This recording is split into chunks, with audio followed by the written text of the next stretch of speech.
Emmanuel किंडो ministry में आप सभी का स्वागत है। Hallelujah hallelujah hallelujah hallelujah. जब मैं ये विचार सुना कि मेरे को आगे बढ़ना है तो सचमुच मेरे को भी परमेश्वर पवित्र आत्मा का बपतिस्मा चाहिए बोल करके मैं विचार किया। एक दिन जब आराधना होता था, मैं जाता था, परमेश्वर दास बोलते थे कि तो आंख बंद करके आराधना करना। मैं खोलता था हालेलुया, मेरे को पता नहीं था। लेकिन एक दिन सचमुच मैं सोचा कि सचमुच ऐसे करना है, कुछ भी ध्यान नहीं देना है, हमको आराधना करना है।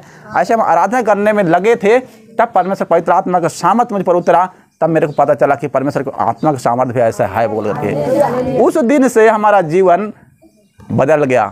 उस दिन से मैं परमेश्वर के प्रति प्रेम बढ़ गया और मैं वचन में आगे बढ़ने लगा। फिर परमेश्वर दास बोलते हैं कि नहीं, हमको उपवास रहना चाहिए 3 दिन। मैं 3 दिन उपवास रहना शुरू कर दिया।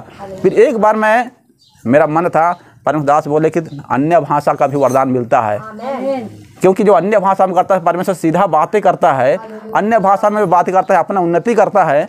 मेरे मन में भी प्यास, मैं वचन को देखो, परमेश्वर दास बोले उसको मैं सुना और उसके अनुसार चलने लगा। परमेश्वर दास को भी नहीं बताया मैं कि मैं 7 दिन का फास्टिंग में हूँ बोल करके। हालेलुया। परमेश्वर रास्ता कैसे खोलता है उसके लिए मैं आप लोगों को बताना चाह रहा हूँ। यदि आप लोग भी सुनेंगे कि हम सोचेंगे कि ये कैसे होगा, परमेश्वर रास्ता खोलने वाला है। हालेलुया।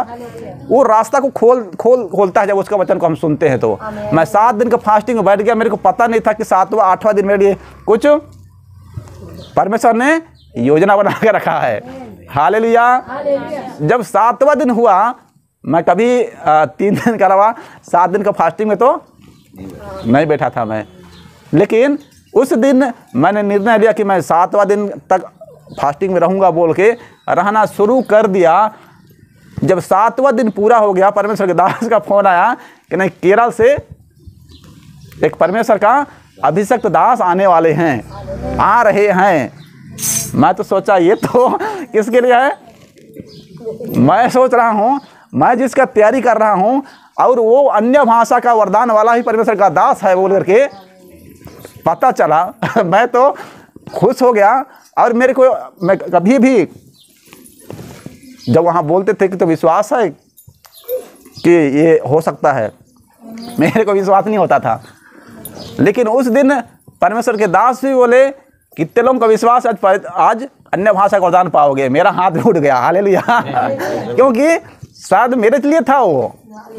वहाँ उस दिन पता नहीं कितने लोग अन्य भाषा का वरदान पाए, नहीं जानता मैं, लेकिन मेरा हाथ उसमें पहला नंबर में उड़ गया था। मैं पाया नहीं था, लेकिन विश्वास था मेरे को कि मिल गया। मैं सोचा कि मिल गया ही है। और उस समय गनीमत ऐसा हुआ कि शैतान कई परीक्षा मेरे जीवन में किया बोलने से बिना मतलब का। उस दिन मेरे को जाना था, परमेश्वर दास बोले 11 बजे पहुंच जाना। 11 बजे 10 बजे गुजरा होगा, 10 बजे मैं जैसे ही स्कूल में घुसा, 10 बजे मतलब निकलने वाला था कि एक बच्चे अचानक बेहोश होकर गिर गए। हालेलुया।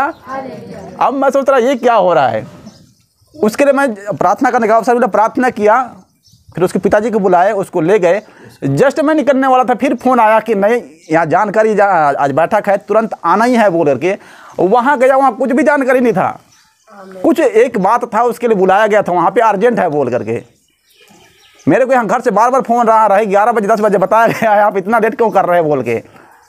और वहाँ से मैं डायरेक्ट आया। जब मेरे ख्याल से संदेश ख़त्म हो गया था, आराधना चालू ही होने वाला था, मैं पहुँचा।